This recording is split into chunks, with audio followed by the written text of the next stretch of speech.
permutaciones, que también hay permutaciones con o sin repetición, ¿ya? Ahora, yo les decía que en el caso de las permutaciones y en el caso de las variaciones, ustedes pueden trabajar con casilleros, ¿ya? Sobre todo para la permutación simple, ¿ya? Es muy importante que trabajen con casilleros, y para las variaciones también es bastante bueno que trabajen con casilleros, ¿ya? Ahora, para la permutación circular, no pueden trabajar con casilleros, ¿ya? Para la permutación con repetición tampoco, ¿ya? Siempre se recomiendan los casilleros para permutación simple y para variación, ¿ya? Ni para la combinación tampoco, porque los casilleros incluyen orden, ¿ya? Entonces, yo les decía que tenían que hacer los primeros 15 ejercicios de la guía, ¿ya? Para que empezaran a visualizar cómo enfrentar un ejercicio de análisis combinatorio, ¿ya? Entonces, vamos a poner en pantalla los ejercicios de la guía. Vamos a sacar esto de aquí y vamos a ir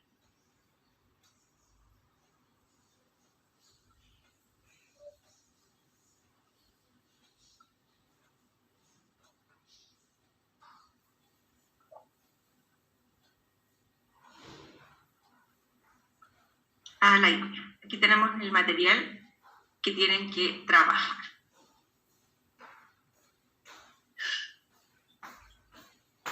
Entonces, les decía que hicieran los primeros ejercicios, los primeros 15, porque son los más sencillos y así se van acostumbrando. Yo les decía que siempre que ustedes tengan que trabajar, se pregunten, ¿interesa o no interesa el orden? ¿Ya? ¿Los elementos se pueden o no se pueden repetir? ¿Voy a usar todo o no los voy a usar todos? Por ejemplo, aquí con los dígitos del 1 al 7, ¿cuántos números de 3 cifras se pueden formar? Entonces, nosotros sabemos que si elegimos 3 cifras al azar, ya podemos ahí ir formando muchos números. Por ejemplo, yo podría elegir el 3, el 5 y el 7, y se van formando números, pero además, si yo cambio el orden de ellos, por ejemplo acá, si yo cambio el orden 7, 5, 3, formo otro número. Entonces interesa el orden en que yo ponga los elementos porque se genera otro ordenamiento, ¿ya? Entonces, en el fondo, ustedes pueden contar esto con... Esto es una variación, ¿ya? Pero lo pueden hacer con sus casilleros porque es muy cómodo. Fíjense que ustedes tienen 7 opciones, ¿ya? Y ojo, dice cuántos números de 3 cifras. No dice 3 cifras distintas. Podrían ser todas las cifras iguales. Por ejemplo, podría ser el 222. Por lo tanto, aquí yo tengo 7 opciones de números para poner, y para el siguiente tengo 7, y para el siguiente tengo 7. Por lo tanto, esto es una variación, pero con repetición de elementos, ¿ya? Entonces, en este caso, el resultado sería 7 elevado a 3, ¿ya? Que sería 343.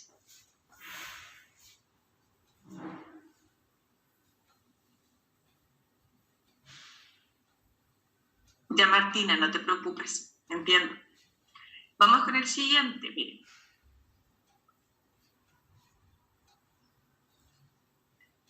Dice, con los dígitos 1, 2, 3, 4, 5, 6, 7, ¿cuántos números de 3 cifras, ojo, distintas, se pueden formar? Entonces uno dice, entonces vamos a pensar en casillero, para pensar en todas las combinaciones posibles y no estar una por una. Entonces, aquí tenemos 7 cifras disponibles para este casillero, pero si yo elijo, por ejemplo, el 3, no puedo volver a ponerlo acá porque dice cifras distintas. Por lo tanto, si yo elijo un número, ya no puedo volver a elegirlo para el segundo casillero, por lo tanto ahí van 6 y después van 5, ¿ya? Esto es 7 por 6 por 5, ¿ya? Que va a ser 210 el resultado. Ahora, es importante que esto es lo mismo que una variación simple, ¿ya? Esta es una variación de 7 sobre 3, porque son 7 elementos y usted los va agrupando de a 3, ¿ya? Y ahí puede usar las fórmulas si quiere para calcular. Acuérdense que eso es 7 factorial partido por 7 menos 3 factorial, y le va a dar exactamente lo mismo que si ustedes usan los casilleros. Pero yo siempre prefiero los casilleros porque los casilleros tienen una lógica mucho más potente que usar la fórmula, ¿ya?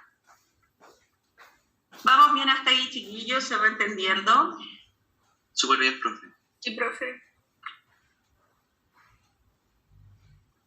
Ya, acá empezamos un poquito más complicado. Les empiezan a subir el grado de dificultad, obviamente. Dice, dado los dígitos... Vamos a sacar la mascarilla porque no ha llegado nada. Entonces, dice, dado los dígitos 1, 3, 4, 5, 8 y 9, ¿cuántos números impares de dos dígitos distintos se pueden formar. Ya. Entonces vamos a poner dos casilleros. Siempre que yo vaya a formar números, interesa el orden, ¿ya? Porque si yo elijo, por ejemplo, el 5 y el 8, y después el 8 y el 5 es otro número, ¿cierto? Por lo tanto, claramente interesa el orden. Entonces, interesa el orden y además tengo, fíjense, 1, 2, 3, 4, 5, 6 dígitos a mi disposición, pero los voy a ir agrupando de a dos. O sea, claramente no los uso todos, no es permutación, es una variación porque tengo un conjunto de elementos donde los voy a ir agrupando de a dos e interesa el orden. Entonces, todas esas cosas yo tengo que ir pensando a medida que yo voy resolviendo. Me tomo mi tiempo porque estoy aprendiendo. Ya, obviamente que en la prueba lo tienen que hacer más rápido, pero para poder hacerlo rápido primero tienen que demorarse y reflexionar bien en cada ejercicio. ¿Ya? Ahora, dice, ¿cuántos números impares? ¿Qué característica tienen los números impares? Para hacer un número impar, por ejemplo, yo podría escribir el 58. ¿Ese es un número impar? No. ¿Qué característica tiene que tener un número para ser impar?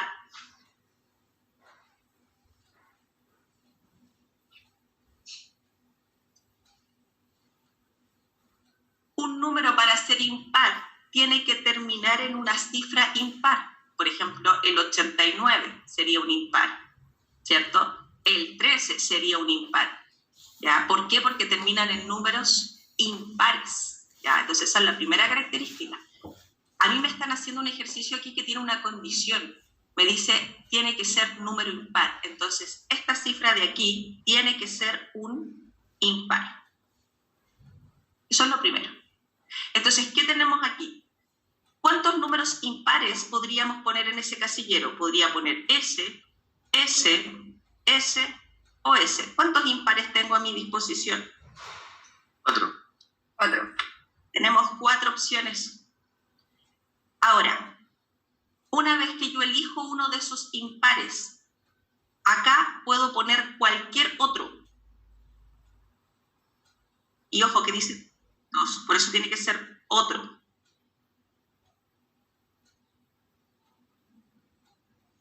Entonces, ¿cuántas opciones del número me quedarían para poner aquí? 5. 5, perfecto. Entonces, 5 por 4 es 20. Eso es. Entonces, ahora, a ustedes como les gustan las fórmulas, me dicen, profe, ¿y eso qué es? Es la mezcla de dos variaciones, ¿ya? ¿Por qué? Porque resulta que primero ustedes tienen que elegir aquí un número de tipo impar. La condición es que usted dentro de los 4 números impares que tiene, elige uno. Eso es como elegir el impar. Y después tiene que elegir cualquier otro número. O sea, en este caso, de los 5 números que tiene, usted elige uno. Entonces, es una multiplicación de dos variaciones. Pero verlo así es mucho más difícil que verlo con los casilleros desde ese punto de vista. ¿Se entiende? Sí, profe. Vamos con el que viene. Déjenme borrar.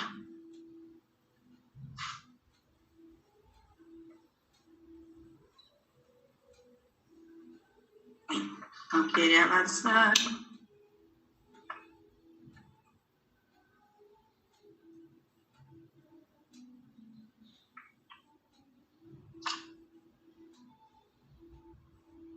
Ahí sí. Ya, después dice, sean los dígitos 1, 2, 3, 4, 5 y 6. Entonces, ¿cuántos números pares de 3 cifras distintas se pueden formar? Entonces, vamos a dibujar ahí nuestros casilleros, los vamos a dibujar más bonitos. Ya, entonces, ahí sí. Entonces, poner atención aquí. Ya, entonces, ¿qué tenemos? Dice, sean los dígitos 1, 2, 3, 4, 5, 6. ¿Cuántos números pares de 3 cifras? Aquí tenemos las unidades, las decenas, las centenas. Para que este número de 3 cifras sea par, ¿en qué tipo de número tiene que terminar? En un número par. En un número par. Por lo tanto, yo pienso, ¿cuántos pares hay aquí que puedo poner en ese casillero? Tengo el 2, tengo el 4, tengo el 6. Entonces tengo 3 opciones, ¿ok? Si yo dejo uno de ellos, no los 3, uno de ellos ahí, ¿ya? Pongan atención, por ejemplo, si yo dejara el 6 ahí, aquí en las centenas, ¿cuántas opciones de número tendría yo para poner? 5. 5. Y como tiene que ser cifras distintas, acá. 4. Perfecto. Ahí estamos. 5 por 4 es 20 y 20 por 3, 60. ¿Difícil o no? No. No. Pero tengo que sentarme a pensar y siempre que haya orden lo puedo hacer con los casilleros, siempre que sea, en este caso, una permutación simple, porque para la permutación circular y con repetición no sirve, ¿ya? Pero para cuando es una permutación simple o cuando es una variación, siempre me va a servir los casilleros, ¿ya? Entonces, tienen que pensar de esa manera porque esto tiene condiciones. No es cualquier cosa, porque aquí tiene que ser un número par. No es agruparlos así de a 3 nomás, ¿ya? Vamos con la que viene. Ahora, esto es algo que ustedes tienen que sentarse a trabajar, chiquillos, porque por mucho que cuando yo les diga lo entiendan, una cosa es que lo entiendan y otra cosa es hacerlo, una cosa muy distinta es hacerlo solo. Ya, vamos con el que viene. Dice, con los dígitos 0, 2, 3, 4, 5 y 6, ¿cuántos números de 2 cifras distintas se pueden formar? Entonces, de nuevo, si estoy hablando de números, interesa el orden, porque si yo cambio una cifra de posición se genera otro número, entonces vamos a pensar en 2 cifras distintas. Vamos a dibujar nuestros casilleros. Aquí, ya. Entonces, aquí. Dice, ¿cuántos números de 2 cifras? Tenemos aquí unidades y decenas. Con 2 números de cifras distintas. Ya, entonces, lo primero que yo me tengo que preguntar, fíjense, tengo aquí 1, 2, 3, 4, 5, 6. Primero, para que un número tenga 2 cifras, ¿puedo partir con 0? Por ejemplo, 0, 5, 0, 2. ¿Esos son números con 2 cifras? No. No, entonces las decenas no pueden ser 0, porque si tiene que tener 2 cifras, eso significa que la cifra de las decenas es distinto de 0. Por lo tanto, el 0 no puede ir aquí. ¿Cuántas opciones de número entonces me quedan para este casillero? 5. Muy bien. Cualquiera de esos 5 puede ir ahí, ¿cierto? Pero no el 0. Perfecto. Ahora vamos a pensar que aquí puede ir cualquiera de los números, pero como tiene que ser cifras distintas, por ejemplo, si aquí yo pongo el 4, ¿ya? Puede ir el 4 ahí. ¿Cuántas opciones de cifra me quedan para la siguiente? 5. Entonces, 5 por 5, 25. Y ya está. ¿Se entiende? Sí, profe. Sí, profe. Entonces, seguimos.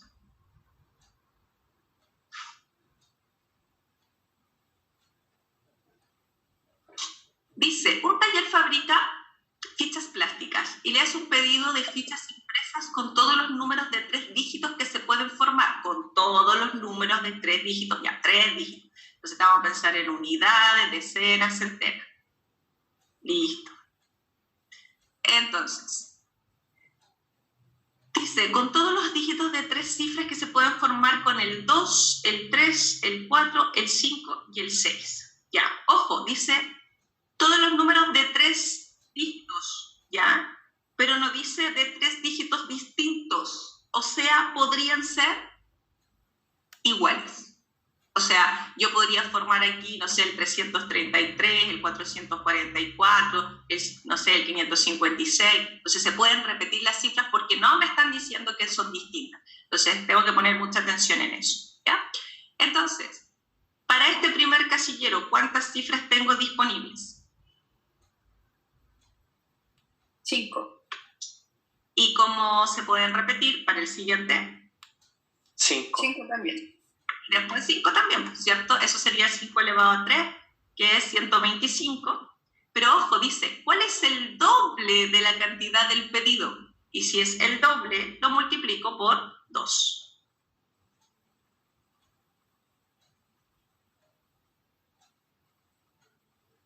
Y en ese caso nos va a dar 205. Tengo que leer bien. ¿Se entiende? Sí, profe. Ya. Siguiente. Déjenme bajar.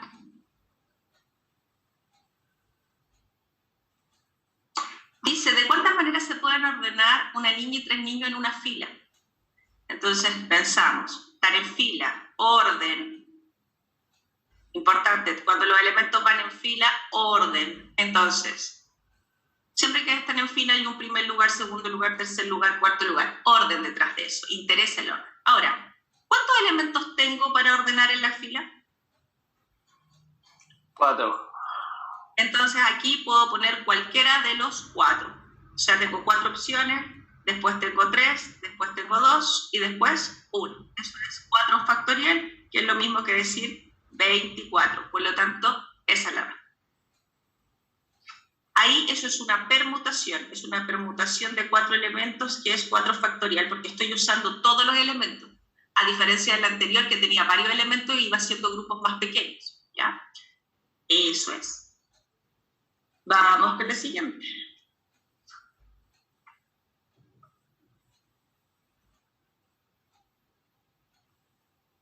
Dice, 6 amigos juegan un campeonato de tenis.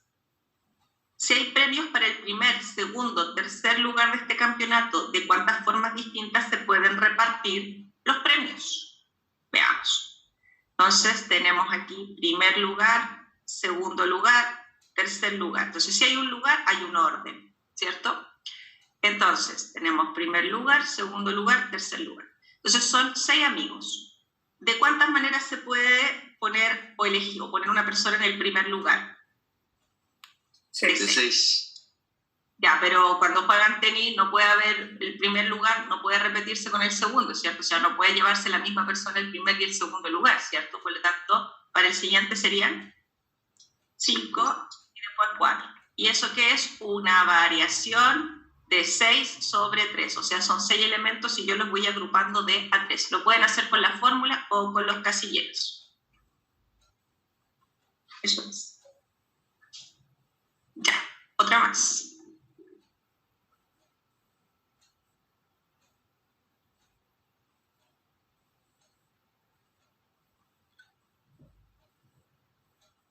Dice, en un bingo cada cartón puede ser usado para 2 juegos. ¿De cuántas maneras se pueden repartir los 2 premios mayores si hay 2 cartones en total?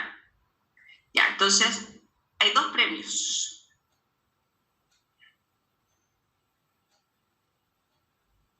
Entonces, dice que cada cartón puede ser usado para los 2 juegos. Entonces, vamos a poner el premio A, el premio B. Ya. Entonces, el premio A, ¿de cuántas? Hay 10 cartones en total. Entonces, ¿cuántas opciones tenemos para llevarnos el premio A? Tenemos 10 cartones. Imagínense que hay 10 personas jugando, ¿ya? 10, Entonces, hay 10, ¿cierto? Y resulta que después ese mismo cartón, porque dice que cada cartón puede ser usado para 2 juegos. Entonces, para el siguiente juego, donde vamos a ir por el premio B, ¿cuántos cartones tenemos disponibles?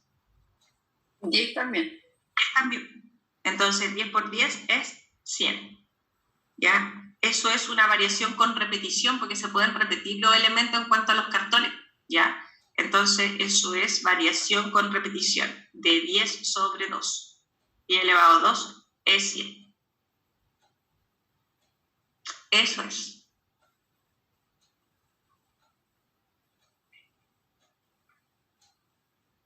Ya, veamos.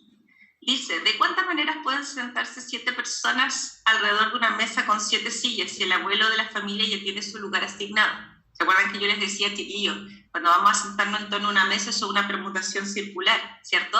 Y cualquier elemento dentro de cualquier elemento puede quedar fijo, ¿ya? Porque acuérdense que la fórmula de la permutación circular es n-1 factorial, porque hay un elemento que queda fijo. En este caso, el elemento que queda fijo es el abuelo, ¿cierto? Por lo tanto, en este caso, como hay 7 personas, esto es una permutación circular de 7 menos 1 factorial. ¿Por qué? Porque los que cambian de puesto son 6, no 7, porque el abuelo queda fijo, ¿ya? Entonces, si ustedes calculan eso, les va a quedar 6 por 5, por 4, por 3, por 2, por 1, y eso al calcularlo les va a dar 720. Ya. Ahora, los siguientes los hacen ustedes, y fíjense que el 11 es muy parecido a uno que yo ya les hice en clases. No es exactamente igual o muy parecido. Dice, ¿de cuántas maneras posibles se pueden ubicar 4 libros de física, 5 de biología y 7 de química en un estante si las asignaturas no deben mezclarse? ¿Ya? Creo que lo único que cambian son la cantidad de libros, pero ese ya lo resolví cuando hicimos la clase de permutación. Ahí yo les expliqué ese ejercicio muy similar, ¿ya?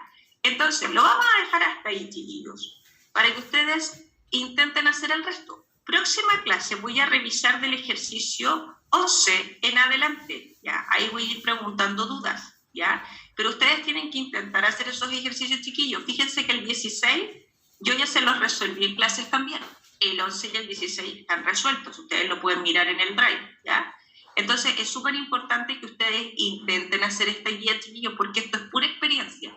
Es puro sentarse a pensar. Aquí no hay nada que caiga del cielo fácil. Hay que esforzarse, ¿ya? Y es verdad, a veces uno se enreda un poquito. El tema es que no importa que se equivoque, el tema es que se dé cuenta por qué no logró visualizar si interesaba o no interesaba el orden, si es una variación, si es una combinación, si es una permutación, si hay o no hay elementos repetidos, ¿ya? Eso tiene que ser. Y acuérdense que siempre que interese el orden, ya sea permutación simple o sea variación, pueden hacerlo con casilleros. Ya cuando no interesa el orden, ahí ya cuidado. Por ejemplo, en las combinaciones no podemos usar casilleros.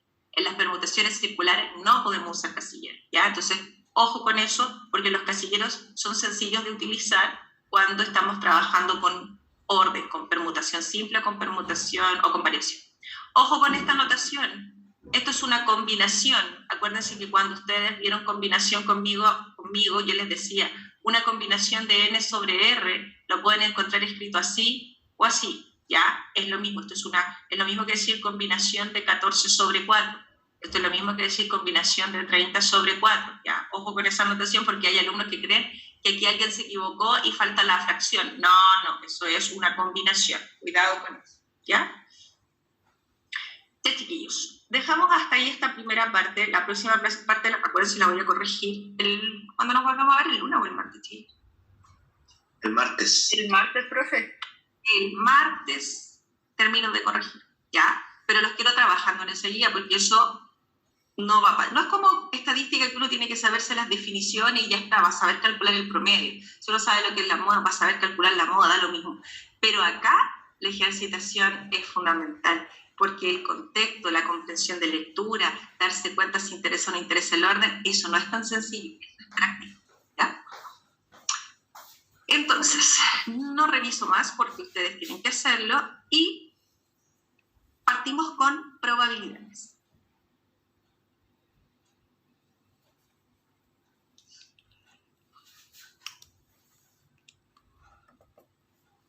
¿Dónde dejé la guía de probabilidad? Acá está.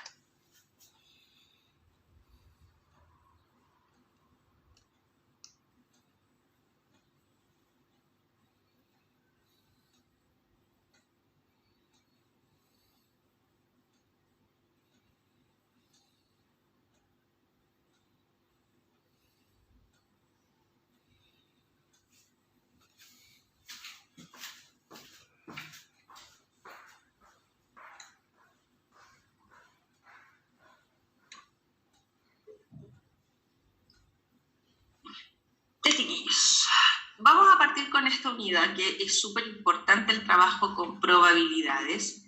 Entonces aquí vamos a trabajar mucho. Hace un poquito que esto se acaba de quedar pegado.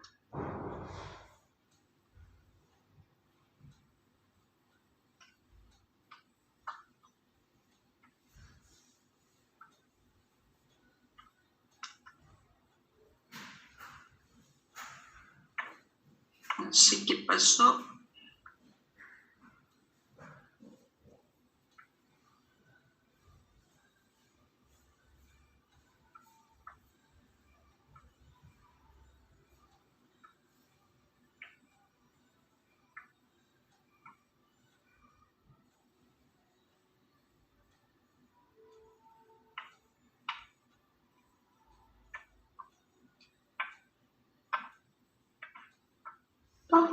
No quiere avanzar.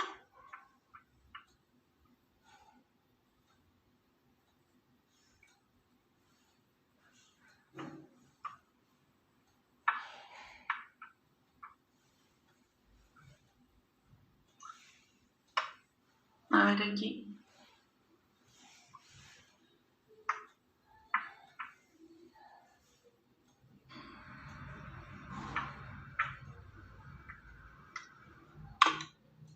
¿De alguna razón no quiere avanzar? ¿Está timeout?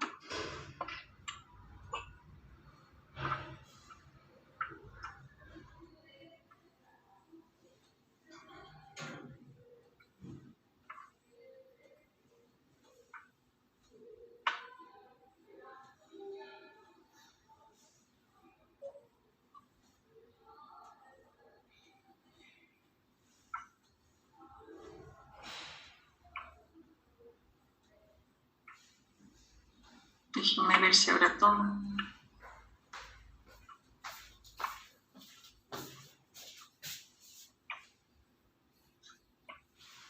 Ahí parece que sí. Que está detenido. Ya, ahora sí que sí. Vamos a trabajar con el concepto de probabilidad. Y para eso vamos a necesitar definir algunos conceptos como el de experimento y el experimento aleatorio. Cuando hablamos de un experimento, el experimento es un procedimiento que se puede llevar a cabo bajo las mismas condiciones un número indefinido de veces. Pero la diferencia de un experimento cualquiera con un experimento aleatorio es que el experimento aleatorio no se puede predecir su resultado, ¿ya? Entonces, cuando uno hace un experimento aleatorio, hay un conjunto de resultados posibles que se llama espacio muestral. Por ejemplo, podemos hacer un experimento aleatorio lanzando una moneda. ¿Por qué es aleatorio lanzar una moneda? Porque nosotros no sabemos si va a salir cara o sello, pensando en una moneda honesta, no una moneda que está cargada, ¿ya? Luego, el lanzamiento de un dado también es un experimento aleatorio, pensando de que nosotros no sabemos qué cara va a mostrar el dado cuando lo lancemos, ¿ya? Por eso es aleatorio. Si yo elijo una carta, obviamente de un mazo sin mirar, porque si yo miro voy a saber exactamente qué resultado, qué carta voy a sacar, ¿cierto? El tema es no mirar, por lo tanto, ahí esa extracción sería aleatoria, ¿ya? Entonces, cuando yo realizo un experimento y no sé el resultado de ese experimento, porque el resultado de ese experimento depende del azar, es un experimento aleatorio. Ahora, cuando nosotros lanzamos una moneda, tenemos un espacio muestral, que es el conjunto de resultados posibles, en este caso cara y sello. Si nosotros lanzamos dos monedas, su espacio muestral sería cara cara, cara sello, sello cara, sello sello. O sea, esos son todos los resultados posibles del lanzamiento de dos monedas.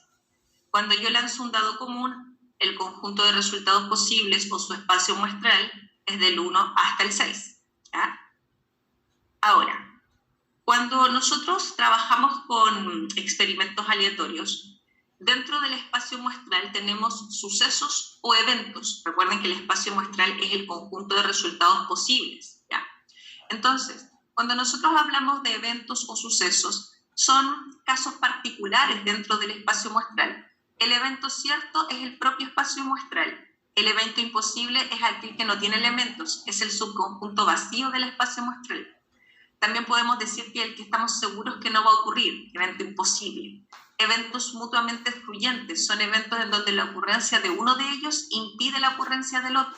O también podemos decir que no pueden ocurrir al mismo tiempo, o también podemos decir que no tienen elementos comunes. Y por último, los eventos complementarios. Son aquellos que son excluyentes, pero juntos completan el espacio muestral. Vamos a dar un ejemplo para que ustedes puedan distinguir entre un evento cierto, un evento imposible, eventos excluyentes y eventos complementarios.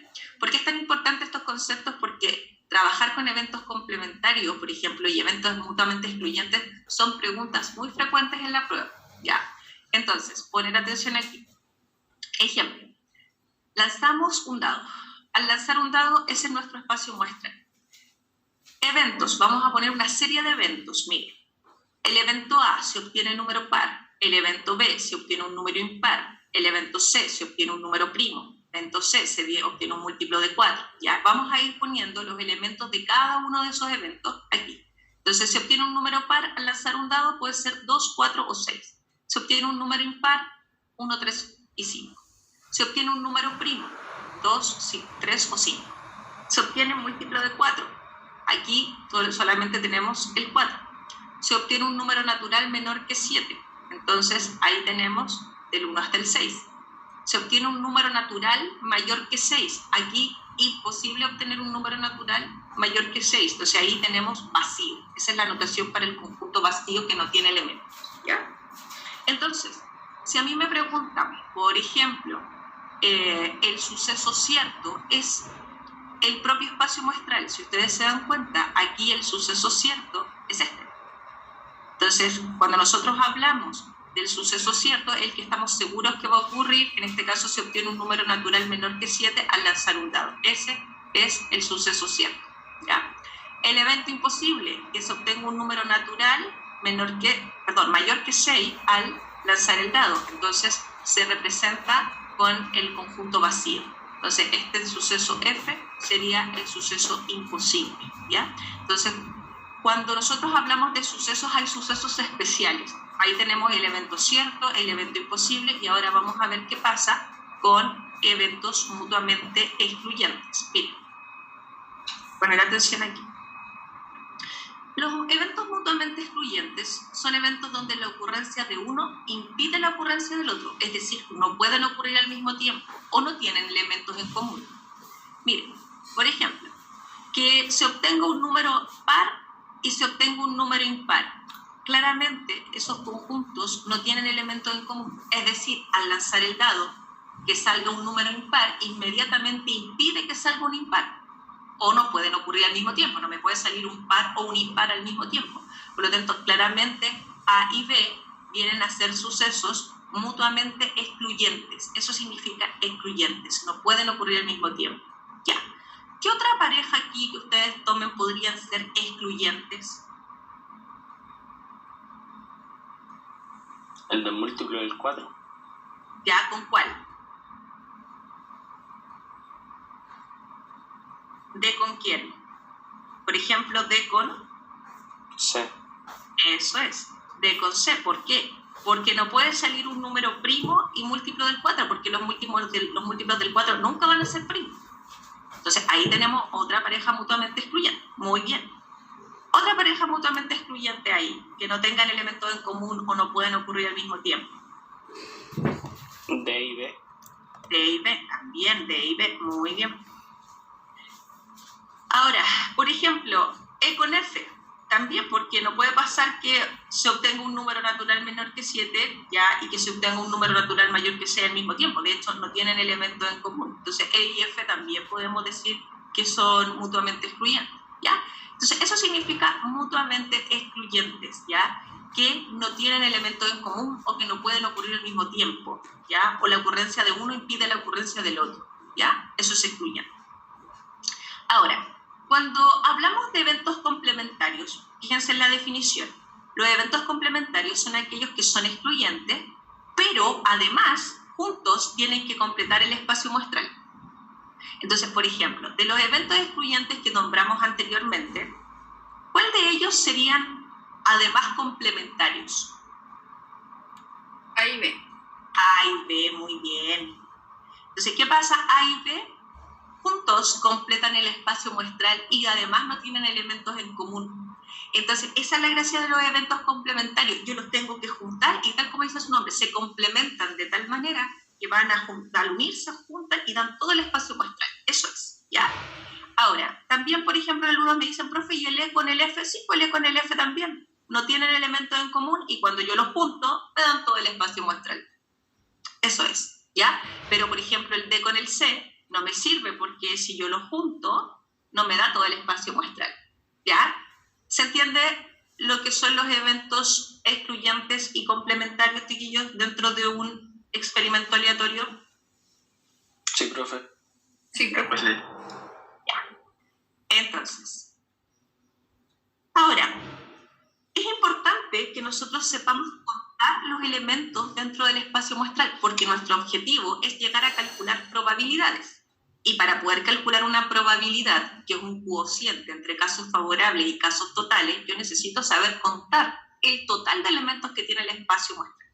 Bueno, para poder contabilizar, obviamente que tenemos el principio multiplicativo, que es una técnica de conteo básica, por eso lo vimos en la clase anterior, principio aditivo, y el triángulo de Pascal, que lo vamos a ver más adelante, que también es una técnica de conteo, pero ese triángulo es para experimentos que tienen solo dos resultados posibles. Entonces el triángulo de Pascal es una forma de conteo, pero para cierto tipo de experimentos, no para cualquiera. Entonces, por ejemplo, si nosotros tenemos habitualmente en la prueba, hay mucho lanzamiento de dado, de moneda, ¿ya? Por lo tanto, eso es lo que habitualmente se pregunta. Entonces, si nosotros lanzamos una moneda, nos puede salir cara o sello. Entonces, el número de elementos del espacio muestral es 2. O sea, aquí lo que vamos a estar contando es el número de elementos que tiene el espacio muestral. Por ejemplo, si yo lanzo 2 monedas, obviamente que al lanzar 2 monedas voy a tener más resultados posibles. Me sale cara, por ejemplo, o sello, y luego cada una de esas caras y sellos se mezcla con cara y sello del segundo lanzamiento. Entonces, ahí yo ya tengo 2 resultados del primero que se mezclan con 2 del segundo. Por lo tanto, voy a tener al lanzamiento de 2 monedas 4 resultados posibles. Cara, cara, cara, sello, sello, cara, sello, sello. ¿Cierto? Ahora, si yo lanzo 3 monedas, claramente el primer lanzamiento es cara y sello. Después, si lanzo la segunda moneda, cara y sello, ¿cierto? Cara y sello. Y después la tercera moneda de nuevo, cara y sello. Después cara y sello, y obviamente esto se va agrandando. Entonces, la primera moneda tiene 2 resultados posibles que se mezclan con los 2 resultados que vienen, Entonces, aquí yo estoy usando el principio multiplicativo. Entonces, 2 por 2 por 2, eso me va a dar 2 elevado a 3. Entonces, en el fondo uno ya se empieza a dar cuenta que el exponente es la cantidad de monedas que lanzo, o también la cantidad de veces que lanzo la misma moneda, porque uno puede lanzar 3 monedas, ¿ya? Y es lo mismo que lanzar 3 veces la misma moneda, ¿ya? Si yo lanzo n monedas, el total de elementos de mi espacio muestral es 2 elevado a n. Entonces, así yo cuento la cantidad de resultados posibles en el lanzamiento de una moneda, ¿ya? Ahora, cuando yo lanzo un dado, tengo 6 resultados posibles. Pero si yo lanzo 2 dados, obviamente que cada uno de los 6 elementos que tenemos en el primer dado se mezclan con los 6 resultados del segundo. Por lo tanto, el espacio muestral de 2 dados es 6 por 6, que es 36, pero lo vamos a dejar expresado como 6 elevado a 2. Entonces, si yo lanzo 3 dados, va a ser 6 elevado a 3. Si yo lanzo 4 dados, 6 elevado a 4. Por lo tanto, si lanzo n dados, va a ser 6 elevado a n. Ahora, el lanzamiento de una moneda y un dado. En ese caso, yo estoy mezclando todos los elementos del dado con los de la moneda. Son 12 resultados posibles o 6 por 2. ¿Ya? Entonces, si a mí me dicen cuántos elementos tiene el espacio muestral del lanzamiento de D dados y M monedas, bueno, entonces, si son D dados, el conjunto de elementos del espacio muestral de D dados sería 6 elevado a D, y los elementos de la moneda sería 2 elevado a M. Y se multiplican porque estoy mezclando los elementos del dado con todos los resultados de las monedas. ¿Se entiende, chiquillos? Sí, profe. Muy bien. Entonces, aquí estamos contando el número de elementos que se genera cuando hacemos varios lanzamientos de dados y monedas. Ahora, aquí entramos al concepto de probabilidad, que dice que la probabilidad es un cociente, fíjese, es una división, ¿ya? Entre el número de casos favorables al suceso A partido por el total de casos del experimento aleatorio. Por eso es tan importante que ustedes aprendan a contar el total de casos, ¿ya? Entonces, si en un experimento aleatorio todos los resultados tienen igual probabilidad de ocurrencia, eso se habla de equiprobables, entonces la probabilidad de que ocurra el suceso A es la razón o la división entre el número de casos favorables al suceso A y el total de casos posibles. Entonces, dice, Una caja tiene 10 bolitas numeradas del 0 al 9. Al extraer una bolita al azar, ¿cuál es la probabilidad de que salga una bolita con un número par? Entonces, claramente, nosotros pensamos en las bolitas que tenemos de 0 a 9. Número par podría ser, en este caso, el 0, acuérdense que el 0 es par, el 2, el 4, el 6 o el 8. Por lo tanto, claramente, ahí tenemos 5 casos favorables, ¿ya?, de un total de 10. Por lo tanto, la probabilidad de que me salga número par es 5 décimos. Ojo, también puede estar expresado como fracción, así un medio, o también como 0,5. Es importante tener en cuenta que cuando ustedes vayan a calcular una probabilidad, como esto es un cociente, puede estar expresado siempre como fracción, como decimal, incluso como porcentaje. ¿Ya? Entonces ustedes tienen que adaptar su resultado a lo que aparezca en la alternativa, ¿ya? Seguimos. Dice, al lanzar 2 dados, ¿cuál es la probabilidad de que la suma de sus puntos sea múltiplo del 5? Aquí yo los invito a que ustedes construyan una tabla donde pongan los puntos. Por ejemplo, aquí, si yo sumo los puntos del lanzamiento de estos dados, fíjense, 1 más 1 es 2. Estamos hablando de la suma de los puntos. Ahí tenemos 1 más 2, que es 3, 1 más 3, que es 4, 1 más 4, 5. Y aquí tenemos las 36 sumas, ¿ya? Entonces puede ver, se ve a lo mejor un poquito largo, pero es bastante rápido hacerlo, ¿ya? No se van a demorar más de 15 segundos en hacer todas las sumas, ¿ya? Y nos preguntan la probabilidad de que la suma de los puntos sea un múltiplo del 5. Cuando nosotros hablamos de múltiplo del 5, es 5, 10, 15, 20, 25, ¿cierto? Entonces, las sumas múltiplos del 5 aquí son 5 y 10, no hay otras. Por lo tanto, aquí, si nosotros contamos casos favorables, 1, 2, 3, 4, 5, 6, 7 sumas que son múltiplos del 5, de un total de 36. Porque acuérdense que ustedes están lanzando 2 dados. Entonces, el total de casos ya es 6 elevado a 2, que es 36. Entonces, uno siempre divide casos favorables partido por casos totales. ¿Se entiende?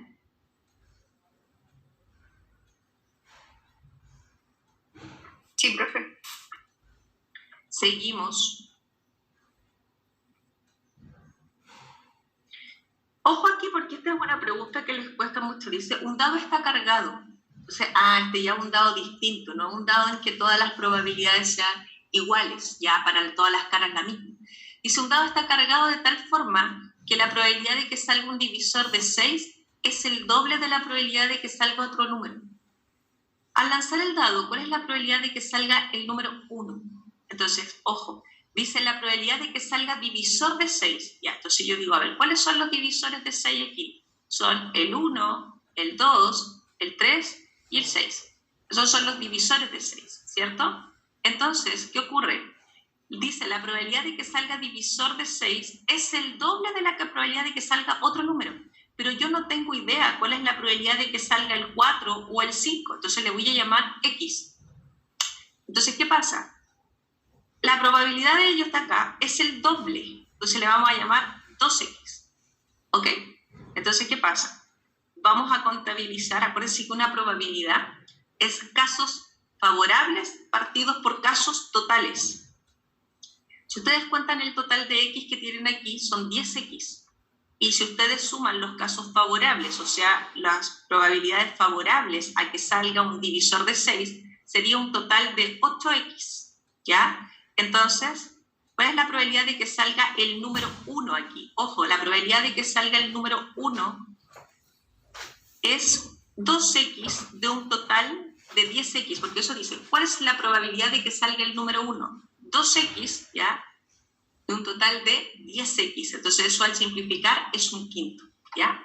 Entonces, aquí tienen que tener cuidado, porque el dado está cargado. Cuando el dado está cargado, utilicen una incógnita X para dar las probabilidades entre los elementos, ¿ya?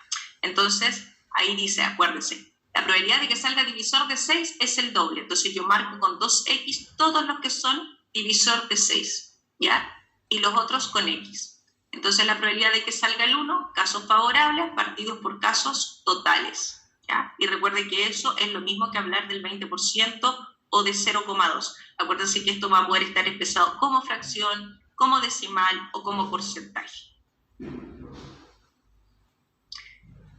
vamos con la probabilidad de los sucesos complementarios. Recién hablábamos de que los sucesos complementarios son aquellos sucesos que no tienen elementos en común y la unión de ellos da todo el espacio muestral, ¿ya? Entonces es importante tener en cuenta la notación con que vamos a utilizar para nombrar sucesos complementarios. Fíjense que la probabilidad del suceso A, ¿ya?, es P de A. Y fíjense que la probabilidad de que no ocurra el suceso A es P de A con esa comita arriba. También puede aparecer escrito así, A complemento. Es lo mismo que A', y eso significa la probabilidad de que no ocurra el suceso A. Entonces, esos sucesos, que ocurra o que no ocurra el suceso, son sucesos complementarios, ¿ya? Y la probabilidad de los sucesos complementarios siempre suma 1. Ojo, ustedes al despejar pueden dejar esto expresado así. La probabilidad de A complemento es 1 menos la probabilidad de que sí ocurra el suceso A. Entonces, por ejemplo, la probabilidad de que ocurra, antes de ese ejemplo voy a dar otro. Por ejemplo, al lanzar un dado. La probabilidad de que salga par con la probabilidad de que no salga par, para que lo entiendan mejor. Cuando uno lanza un dado normal, ¿ya?, la probabilidad de que salga par es 2, 4 o 6. En este caso estamos hablando, vamos a poner aquí 2, 4 o 6. Es 3 de un total de 6. La probabilidad de que no salga par, que es el complemento, sería 1, 3 y 5. Esos son sucesos complementarios, fíjense, 2, 4, 6, 1, 3, 5. No tienen elementos en común y la unión me da todo el espacio muestral del lanzamiento de un dado. Entonces, la probabilidad de que salga par, 3 de 6.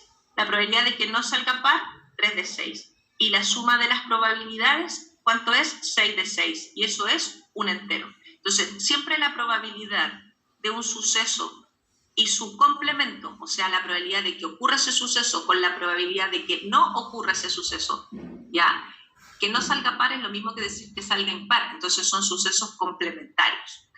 Entonces, cada vez que yo trabaje con sucesos complementarios, la suma de las probabilidades tiene que ser 1.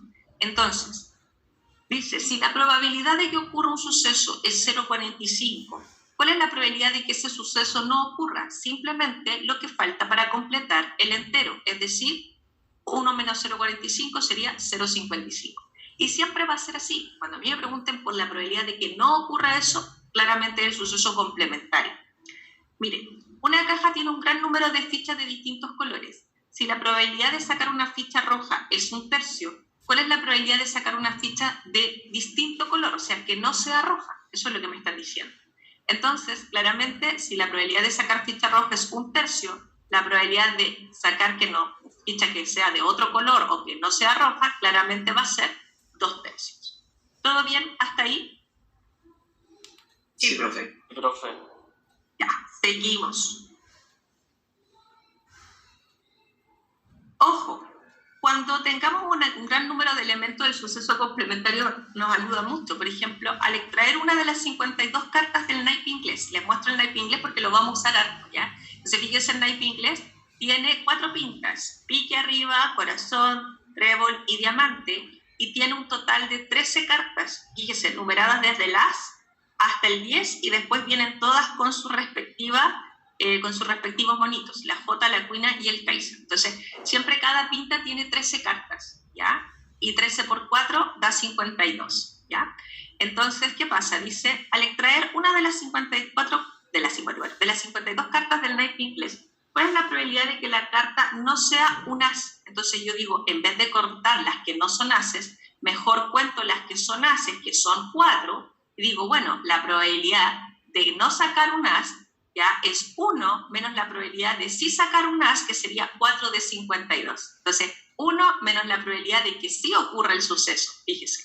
Entonces, eso claramente ahí nos va a dar, al multiplicar cruzado ahí, 1 por 52, nos queda 52, menos 4 es 48 de 52, ¿cierto?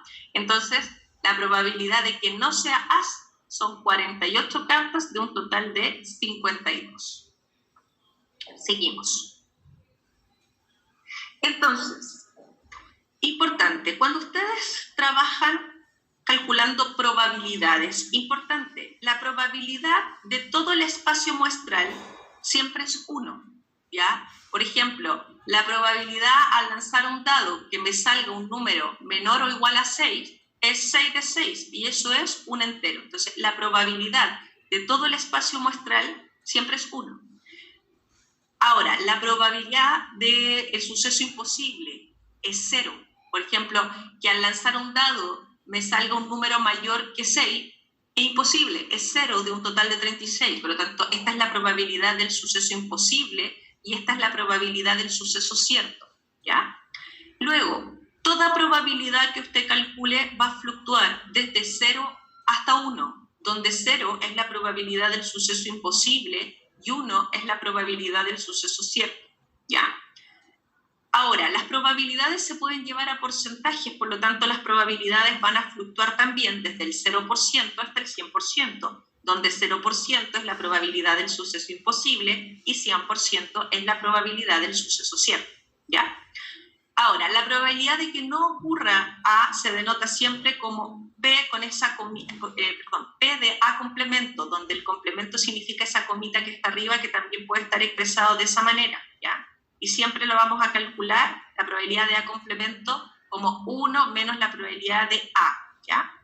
Ahora, dos sucesos se dicen equiprobables cuando tienen la misma probabilidad de ocurrencia, ¿ya? Por ejemplo, al lanzar una moneda que no está cargada, la probabilidad de que me salga cara con la probabilidad de que salga sello es la misma. Esos sucesos se llaman equiprobables. Ya. Entonces, nosotros ya sabemos que para calcular una probabilidad clásica, ya, vamos a calcular casos favorables partido por casos totales.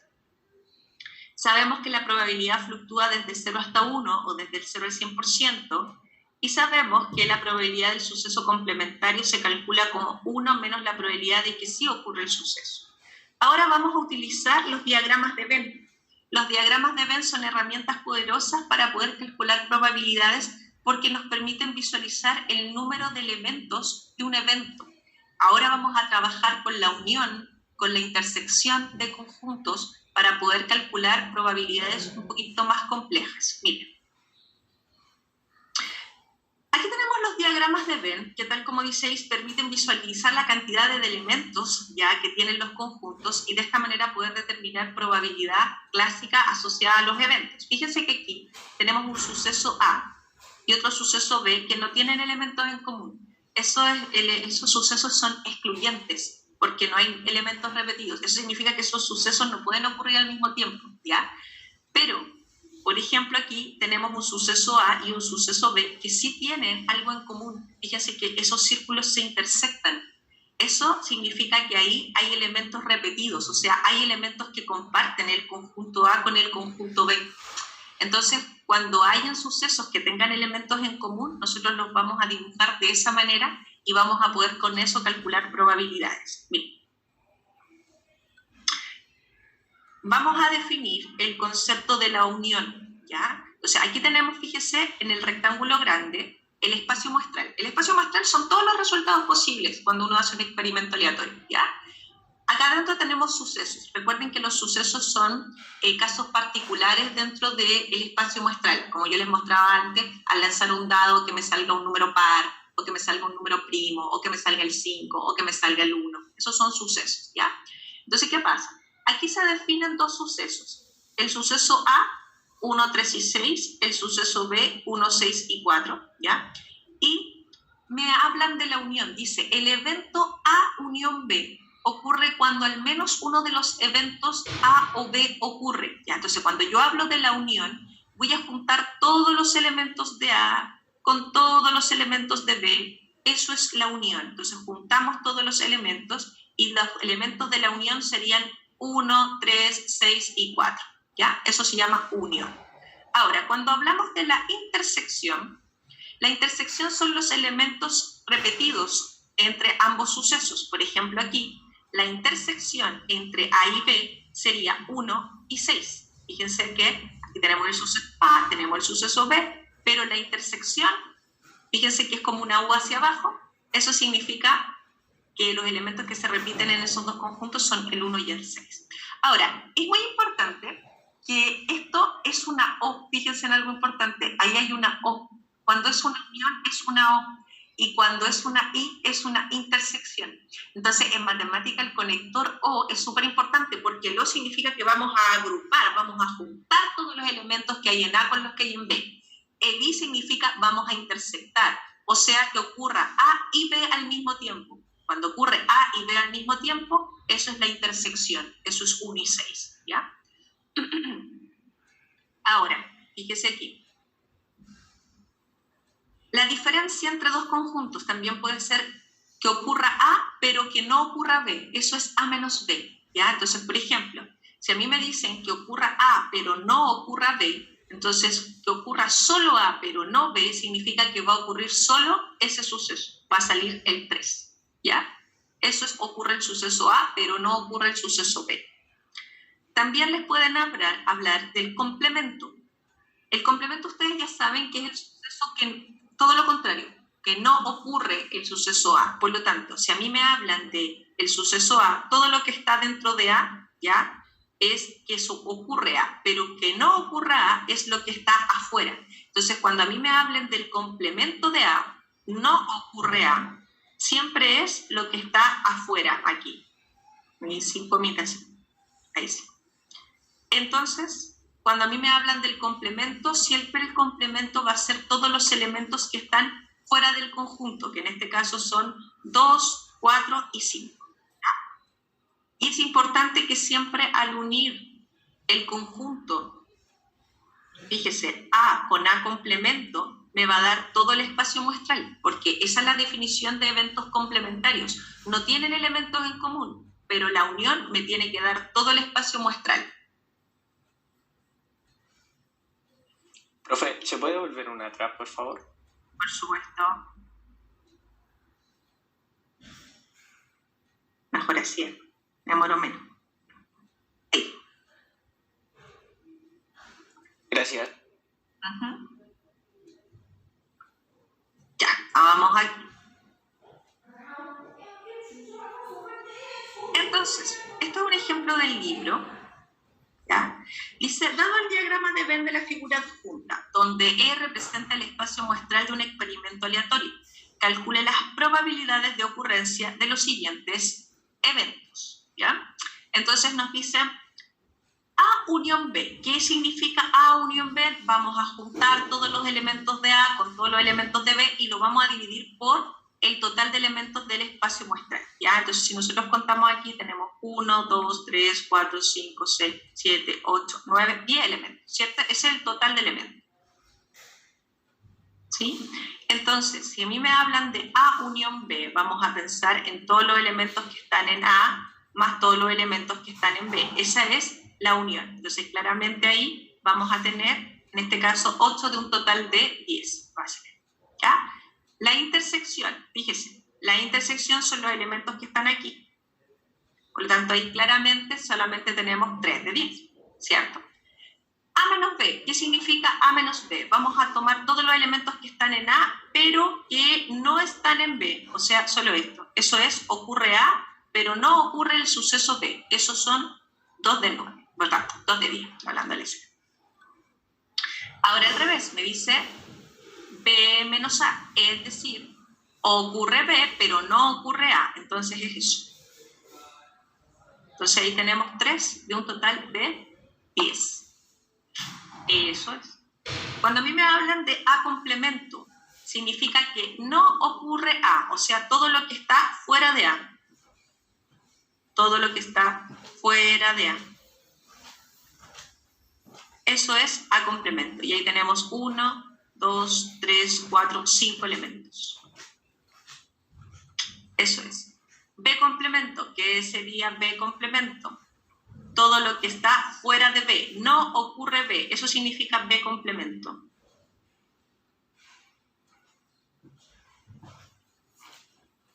¿Ya? Entonces ahí tenemos 1, 2, 3, 4 elementos.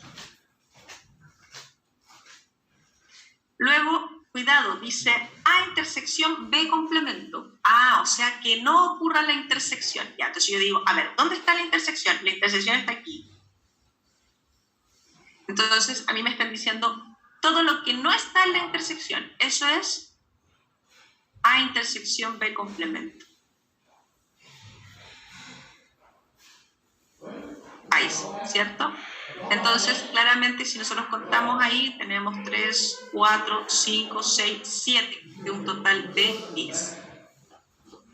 ¿Sí? Y luego A unión B complemento. ¿Qué sería A unión B complemento? Unir A con B y tomar todo lo que está fuera de la unión. O sea, esto es A unión B, pero a mí me dice complemento, o sea, lo que no ocurra en la unión, todo lo que está fuera de la unión. En ese caso serían 2 de 10. ¿Todo bien, chiquillos? ¿Se entiende? Sí, profe. Ya, aquí entramos en ejercicios tipo prueba donde vamos a funcionar más o menos de ese modo. Dice, en un curso de 80 alumnos, la cuarta parte de ellos habla inglés, la quinta parte francés y la 10ª parte ambos idiomas. ¿Cuál es la probabilidad de que un alumno escogido al azar hable inglés o francés? Entonces, fíjense. Aquí tenemos el suceso A, el suceso B y aquí tenemos la intersección. Entonces, ¿qué pasa? A mí me están diciendo que de los 80 alumnos, la cuarta parte, vamos a subrayar, la cuarta parte de ellos habla inglés, fíjense. La quinta parte francés y la 10ª parte ambos idiomas. Entonces, ¿qué pasa? La 10ª parte de 80 son 8. Entonces, esos 8 están en la intersección. ¿Ya? Entonces vamos a ir poniendo esos elementos aquí. Entonces, como ambos idiomas, partimos siempre por la intersección, eso es muy importante. Hablan ambos idiomas, 8. Entonces yo digo, bueno, los que hablan francés, fíjense que son la quinta parte de 80, que es 16. Por lo tanto, si todos los que hablan francés son 16, los que hablan solo francés estarían obligados a hacer ¿cuántos? 10. Todos los que hablan francés, ¿cuántos son? 16. Por lo tanto, para que sean 16 los que están dentro de este círculo, aquí tendrían que haber 8. ¿Se entiende? Sí, profe. Ahora, la cuarta parte de los 80, que son 20, habla inglés. Todos los que hablan inglés, vamos a poner acá, todos los que hablan inglés son 20. Por lo tanto, los que hablan solo inglés, ¿cuántos serían? 12. 10. Porque 12 más 8 da 20. ¿Se entiende? Entonces, Sí, profe. partan siempre por la intersección y de ahí completando todos los que hablan francés, todos los que hablan inglés, ¿ya? Entonces, ahora yo tengo clarísimo que hay 12 personas que hablan solo inglés, hay 8 personas que hablan solo francés y hay 8 que hablan ambos idiomas. Entonces, ahí tenemos el uso del diagrama de Venn. Y ahora vamos a calcular la probabilidad de que un alumno escogido al azar hable inglés o francés, ¿ya? Entonces, poner atención aquí porque, ojo, aquí tenemos un total, si ustedes suman, tenemos 28 personas. Y eso significa que el resto de los 80 habla otro idioma, ¿ya? No habla ni inglés ni francés, ¿ya? Ahora, tenemos varias formas de plantear este ejercicio. Miren, que hable inglés o francés, es decir, que hable solo inglés, o que hable solo francés, o que hable ambos idiomas. El O en matemáticas significa unión. Eso significa que vamos a sumar, ¿ya? Entonces, una persona que hable inglés o francés, ¿ya? Significa que puede ser esa, o esa, o esa. Entonces tenemos aquí, que hable solo inglés, probabilidad 12 de 80. Que hable solo francés, 8 de 80. Que hable ambos idiomas, 8 de 80. Y si sumamos, nos queda 28 de 80. ¿Ya? Al simplificar, 7/20 se simplifican ahí por 4. Ahora, otra forma de enfrentar este ejercicio, miren, y esto es importante porque es una propiedad que lo vamos a ver después, y es súper fuerte el uso de esta propiedad más adelante. Miren, trabajamos de la siguiente manera, probabilidad de que una persona hable inglés o francés. Tomamos la probabilidad de que hable inglés, tomamos todos los que hablan inglés, y todos los que hablan inglés, ¿cuántos son? 20, ¿cierto? Y los vamos a sumar con todos los que hablan francés, y todos los que hablan francés son 16. Entonces, ¿qué pasa ahí? Cuando yo tomo todos los que hablan inglés más todos los que hablan francés, ¿Qué pasa? Pongan atención cómo estoy contando. Miren, esto es importante. Al tomar todos los que hablan inglés y todos los que hablan francés, estos de aquí al centro, ¿cuántas veces los estoy contando? 2 veces. 2 veces. Entonces, para no contarlos 2 veces, porque tienen que ir solo una vez, la intersección se resta. O sea, vamos a restar los que hablan ambos idiomas una sola vez. ¿Ya? Entonces, cuando ustedes calculan la probabilidad de uno, pueden sumar la probabilidad de este suceso con la del otro y restar una vez la intersección. Entonces, 20 más 16 son 36. Si le quitan 8, le va a dar 28 de 80, que es lo mismo que habíamos calculado anteriormente. ¿Se entiende? Sí, profe. ¿Ya? Entonces, es súper importante que la probabilidad de la unión, porque esta es una probabilidad de 2 sucesos, la probabilidad de un suceso A, que ocurra un suceso A con otro suceso B, esto es una unión, que hable inglés o francés, por eso pongo U. Entonces, esto es una suma, la probabilidad de que ocurra el suceso A con la probabilidad de que ocurra el suceso B, pero le tengo que restar la intersección una vez. Y eso es una propiedad que vamos a ver más adelante, que es súper importante. Entonces, cada vez que ustedes tengan que calcular la probabilidad de la unión donde haya intersección, ustedes suman las probabilidades de los 2 sucesos, pero después restan eso porque lo estamos contando 2 veces, ¿ya? Otro ejemplo más, y con esto ya estamos terminando. Dice, en un curso de 40 alumnos, el 50% practica fútbol, el 37,5% practica básquetbol, mientras que 5 alumnos practican ambos deportes. ¿Cuál es la probabilidad de que al elegir un alumno al azar, este no practique ninguno de estos deportes? Entonces, primero vamos a calcular de los 40 alumnos que el 50%, es decir, la mitad, practica fútbol. Ojo aquí, porque algunos se me quedan pegados con el 37,5%. Ojo, resulta que, recuerden ustedes que el 37,5% corresponde ya a una fracción que la pueden calcular de la siguiente manera. Fíjense que esto, el 37,5%, en este caso, 37,5%, si ustedes lo multiplican por 2, fíjense, 2 por 7, 14, 1, 15, y 2 por 3, 6, y 1, 7. Esto es lo mismo que la mitad del 75%, ¿ya?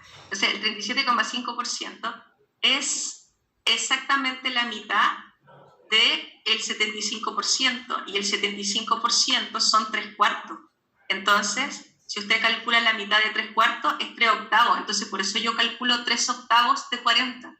Entonces, ustedes ahí tienen que tener claro que el 37,5% es la mitad del 75%, y por eso la mitad de 3/4 es 3/8, y es más cómodo trabajar de esa manera, ¿ya?